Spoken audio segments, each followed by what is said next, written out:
بھیجی کتاب کو ان کی طرف سے، یعنی اللہ تعالیٰ نے جب قرآن کو نازل کیا جو کہ تصدیق کرتا ہے پہلی کتاب کو، یعنی من التوراتی، ٹھیک ہے، یہ جو پہلی کتاب اللہ نے تورات نازل کی تھی اس کو اللہ تعالیٰ نے قرآن کے ذریعے کیا کیا ہے، قرآن نے اس کی تصدیق کیا ہے۔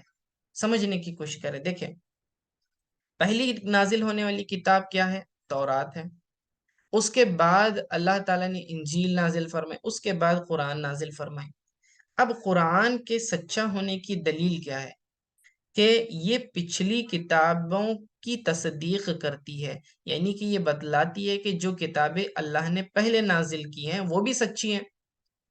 جب خود تم اپنی تورات کو سچا کہتے ہو اور یہ کتاب بعد والے جو قرآن نازل ہوا وہ خود تمہاری تورات کو سچا کہہ رہی ہے، تو تمہیں اسے قرآن کو سچا ماننے میں کیا پرابلم ہے؟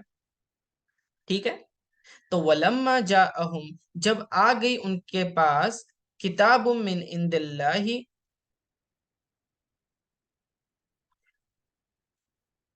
وَلَمَّا جَاءَهُمْ كِتَابٌ مِّنْ عِندِ اللَّهِ مُصَدِّقٌ لِمَا مَعَهُمْ مِنَ التَّوْرَاةِ هُوَ الْقُرْآنُ۔ اچھا، اس میں ایک بات، سوری، اس کو دوبارہ یوں سمجھے کہ اللہ تعالیٰ نے یہود پر کون سی کتاب نازل کی؟ تورات نازل کی۔ تورات میں اللہ تعالیٰ نے یہ بتا دیا تھا کہ آخری نبی آنے والے ہیں اور ان کے اوپر ایک کتاب بھی نازل کی جانے والی ہے، ٹھیک ہے؟ تو وہی اللہ تعالیٰ انہیں یاد دلاتے ہوئے فرما رہا ہے کہ جب تمہارے پاس تورات آئی تھی، تورات نے تمہیں یہ بتایا تھا کہ ایک نبی آنے والا ہے، ٹھیک ہے، اور تم نے اس پر ایمان لانا ہے اور ان کے اوپر کتاب نازل ہونے والی ہے، تو تمہارا وہ معاملہ کہاں گیا؟ ٹھیک ہے، اگر تم تورات کو مانتے ہو تو تم نے تو رسول اللہ کو بھی ماننا ہے صلی اللہ علیہ وسلم اور قرآن کو بھی ماننا ہے۔ تو نہ تم قرآن کو مانتے ہو نہ رسول اللہ صلی اللہ علیہ وسلم کو مانتے ہو، تو تم تورات پر عمل کرنے کے یا تورات پر ایمان لانے کے صحیح دعوے دار نہیں ہو، کیونکہ اگر تم خود اپنی کتاب کو مانتے تو تم رسول اللہ صلی اللہ علیہ وسلم کو بھی ضرور مانتے اور قرآن کو بھی مانتے، کیونکہ تورات تصدیق کر رہی ہے قرآن کی اور قرآن تصدیق کرتا ہے تورات کی، دونوں کتابیں ایک دوسرے کی تصدیق کرتی ہیں۔ تو اگر تم کہتے ہو ہم تورات کو مانتے ہیں تو تم کو قرآن بھی ماننا پڑے گا، ٹھیک ہے نا؟ اور جو مسلمان قرآن کو مانتے ہیں وہ تورات کا انکار نہیں کرتے، وہ سب کہتے ہیں کہ اللہ تعالیٰ نے اس سے پہلے کتابیں نازل فرمائی تھی، ہاں اب وہ منسوخ ہو چکی ہیں، اس پر عمل نہیں ہوگا، لیکن ایمان تو سب پر رکھتے ہیں، ٹھیک ہے نا؟ تو وہی بات کریں، وَلَمَّا جَاءَهُمْ، جب ان کے پاس آ گئی کتاب من عند اللہ، اللہ تعالیٰ کی طرف سے کتاب، مصدق لما معہم، تصدیق کرتی ہوئی جو ان کے پاس ہے، من التوراتی هو القرآن، وَكَانُوا من قبل، یعنی کہ حضور علیہ الصلوۃ والسلام کے آنے سے پہلے، قبل مجیئہ، یا پھر یہ کہیں کہ قرآن کے نازل ہونے سے پہلے جو ہے وہ کیا کیا کرتے تھے یہود؟ وَكَانُوا مِن قَبْلُ يَسْتَفْتِحُونَ عَلَى الَّذِينَ كَفَرُوا، یستفتحون یعنی یستنصرون، یعنی مدد طلب کیا کرتے تھے، فتح مانگا کرتے تھے، کس پر؟ عَلَى الَّذِينَ كَفَرُوا، وہ لوگ جنہوں نے کفر کیا، یعنی کافروں پر۔ یہ دیکھیں اللہ تعالیٰ ان کی ایک اور بات کو یاد دلاتا ہے، فرماتا ہے کہ دیکھو اے یہودیو، تم یہ جانتے تھے کہ تورات میں اللہ کے رسول صلی اللہ علیہ وسلم کی صفات موجود ہیں، قرآن کے نازل ہونے کا ذکر بھی موجود ہے، ٹھیک ہے، تم جانتے تھے، بس صرف جاننے کی بات نہیں تھی، بلکہ جب کبھی تمہاری مشرکین کے ساتھ لڑائیاں ہوتی، جنگیں ہوتی، تو یہود کیا کیا کرتے تھے؟ حضور صلی اللہ علیہ وآلہ وسلم کے وسیلے سے دعائیں مانگا کرتے تھے، دعائیں مانگا کرتے تھے کہ اے اللہ ہمیں کافروں پر، مشرکین پر فتح عطا فرما۔ وہ لوگ کہتے تھے یقولون اللہم انصرنا علیہم بالنبی المبعوث آخر الزمان، کہ اے اللہ آخری زمانے میں جو نبی آنے والے ہیں، مبعوث ہونے والے ہیں، اے اللہ ان کے ذریعے تو کیا کر، ہماری مدد فرما۔ یہ دعا وہ مانگا کرتے تھے۔ ایک روایت میں آتا ہے کہ وہ کہتے تھے کہ اللہم افتح علینا وانصرنا بالنبی الامی، اے اللہ ہمیں تو فتح عطا فرما اور ہماری تو مدد فرما جو نبی امی آنے والے ہیں ان کے وسیلے سے، ان کے طفیل سے۔ اس طرح کی دعائیں یہود مانگا کرتے تھے، لیکن جب حضور صلی اللہ علیہ وسلم آ گئے اور قرآن بھی اتر گیا تو اب تو انہیں چاہیے تھا کہ وہ بدرجہ اولا ان کی بات مانتے، ان پر ایمان لاتے، لیکن وہ مکر گئے۔ یعنی جس نبی کے وسیلے سے انہیں فتح ملتی تھی، مدد ملتی تھی، جب وہ نبی آ گیا تو اب وہ ان سے دور بھاگنے لگے۔ تو وہی ان کا رویہ بتا رہا ہے اللہ رب العزت، وَكَانُوا مِن قَبْلُ يَسْتَفْتِحُونَ، اور اس سے پہلے حضور صلی اللہ علیہ وسلم کے مبعوث کیے جانے سے پہلے اور قرآن کے نازل کیے جانے سے پہلے تم لوگ کیا کرتے تھے؟ وہ لوگ یستفتحون، مدد طلب کیا کرتے تھے، علی الذین کفروا، کافروں کے خلاف، فلما جاءہم، پس جب وہ آ گئے، ما عرفوا، جنہیں وہ پہچانتے تھے، یعنی وہ جنہیں وہ اچھی طرح سے پہچانتے تھے یہود۔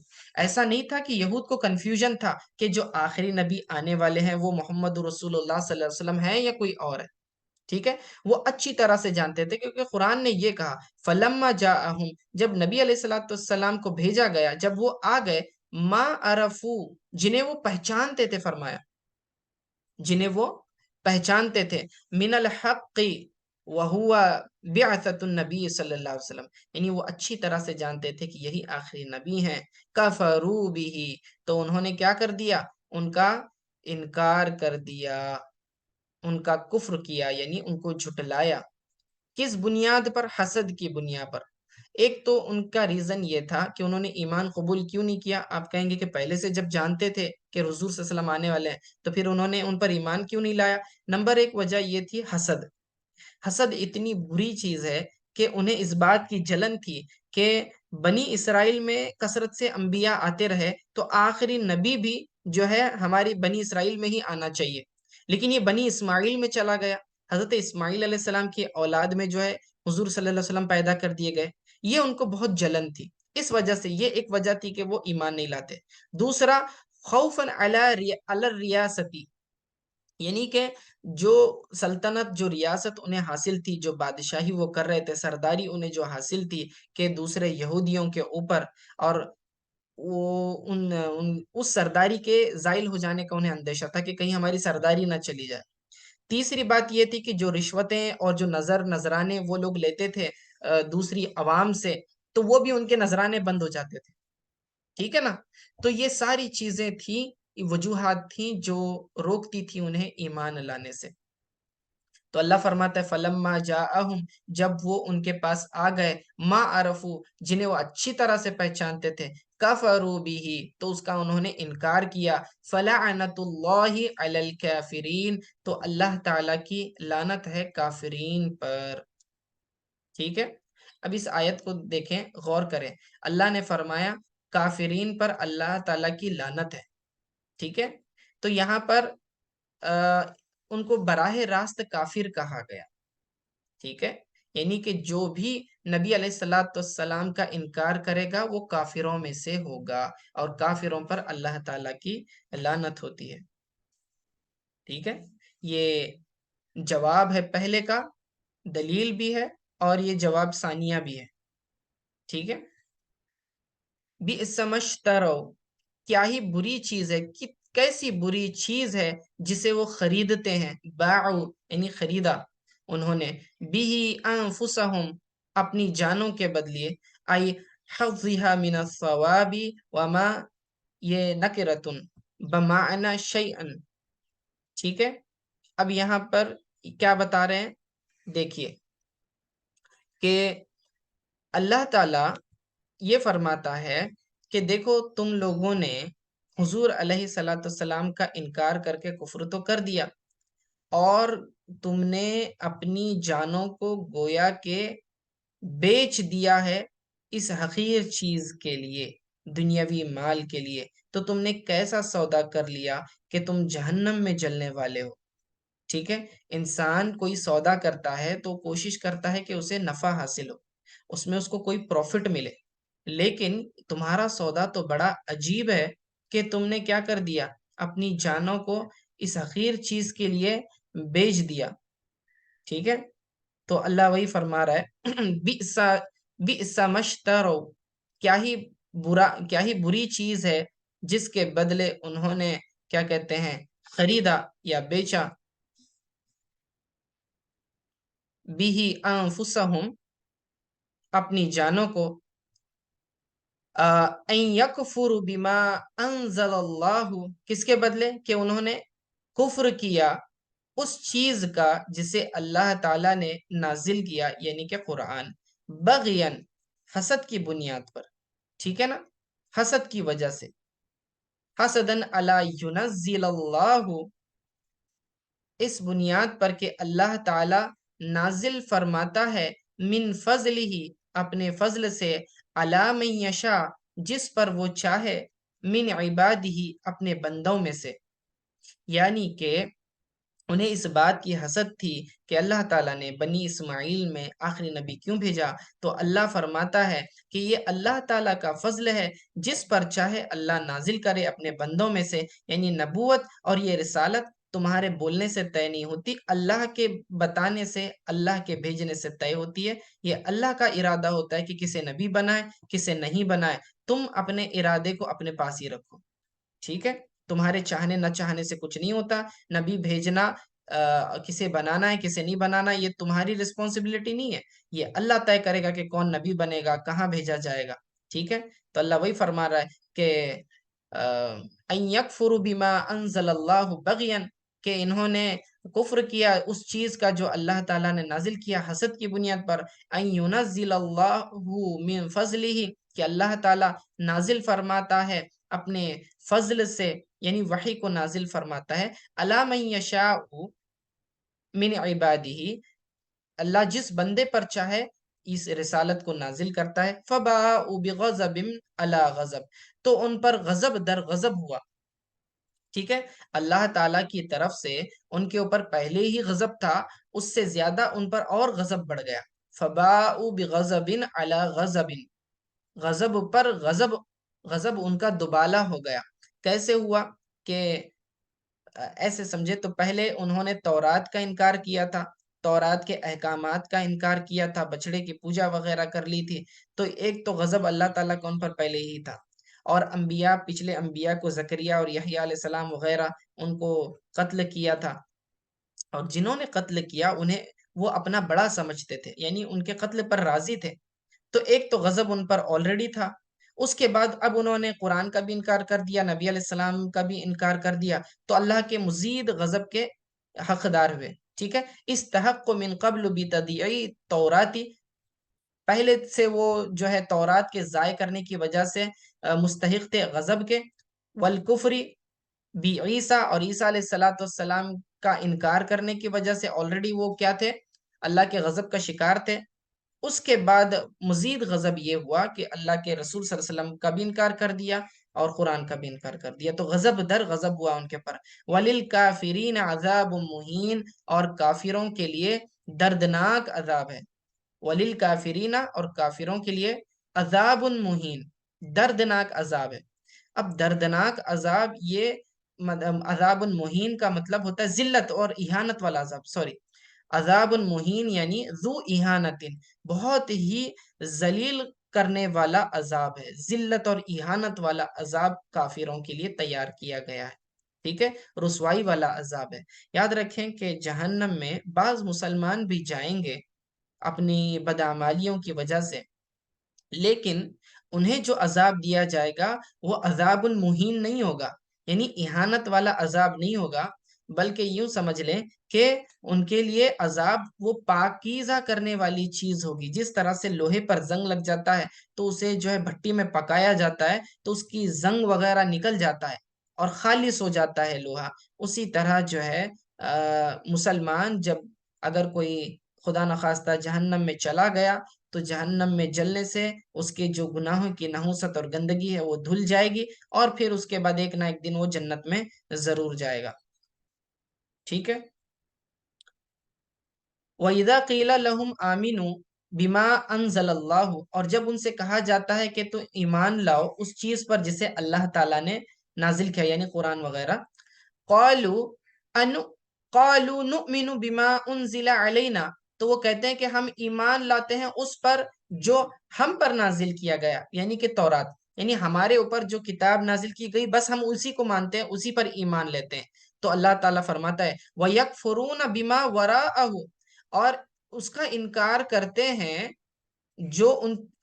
جو کتابیں اس کے علاوہ نازل ہوئی، یعنی کہ انجیل ہے اور قرآن ہے، ٹھیک ہے، ان کتابوں کا انکار کرتے ہیں. وَيَكْفُرُونَ بِمَا وَرَاءَهُ، اور اس کے سوا جو کتابیں ہیں، او بعدہ من القرآن، ٹھیک ہے، یا تورات کے بعد جو قرآن نازل ہوا اس کا انکار کرتے ہیں. وَهُوَ الْحَقُّ، حال تو یہ ہے کہ اصل میں یہ کتاب مصدقا لما معاہم، کہ یہ کتاب تصدیق کرتی ہے ان کی خود کی کتاب کی، یعنی کہ تورات کی.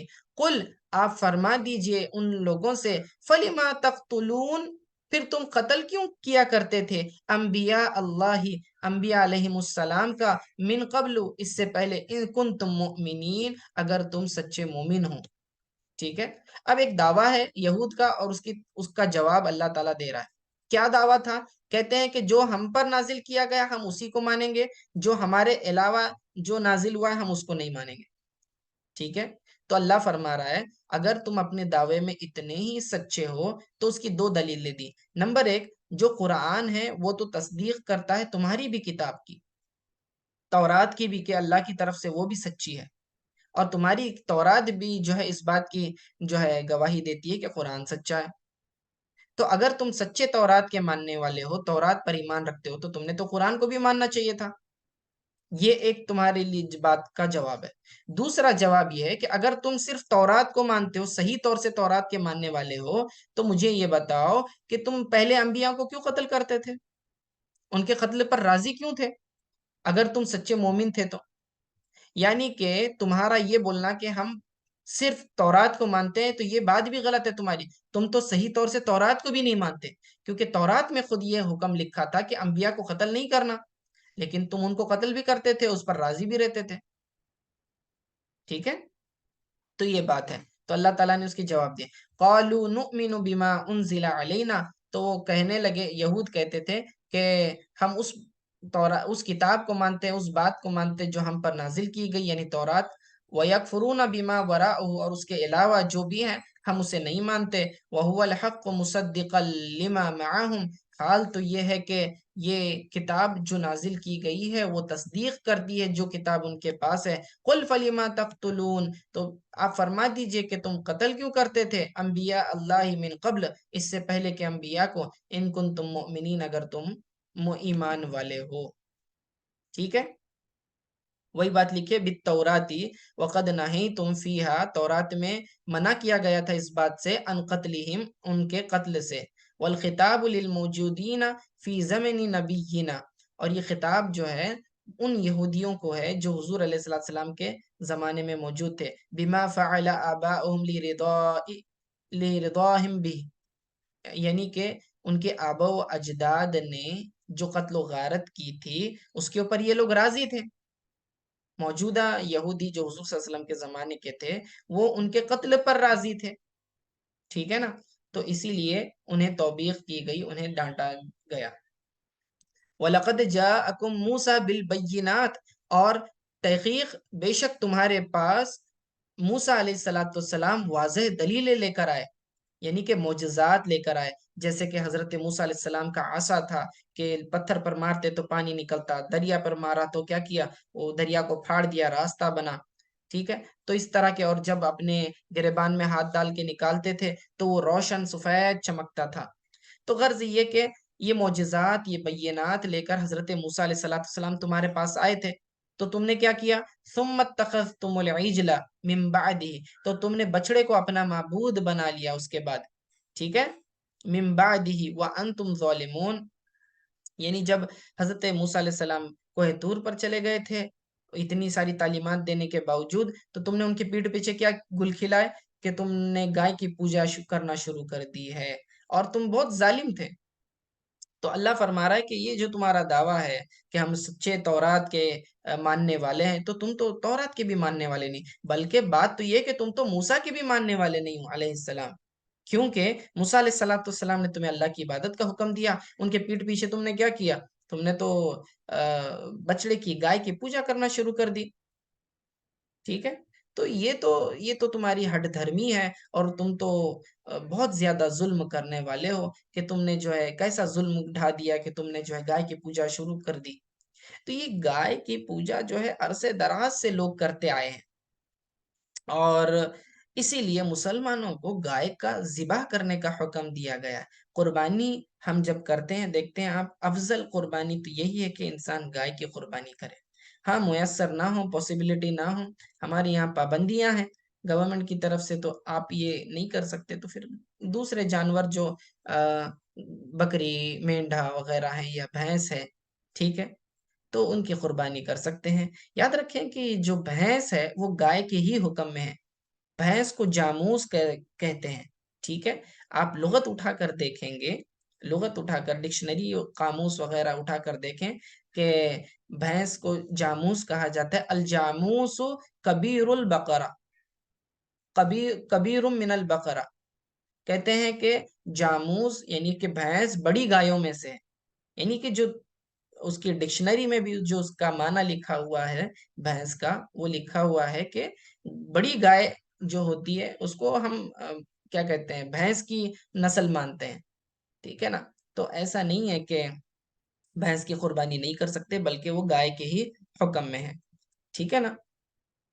تو یہ بات ہے، تو ہمارا وقت پورا ہو گیا، تو یہیں پر آیت نمبر 92 تک ہم نے پڑھا ہے، تو انشاءاللہ اگلے درس میں پھر اگلی آیت کو شامل کریں گے۔ اور صلی اللہ تعالی علی خیر خلقی محمد و آلہ و صحبہ اجمعین برحمتک یا ارحم الراحمین۔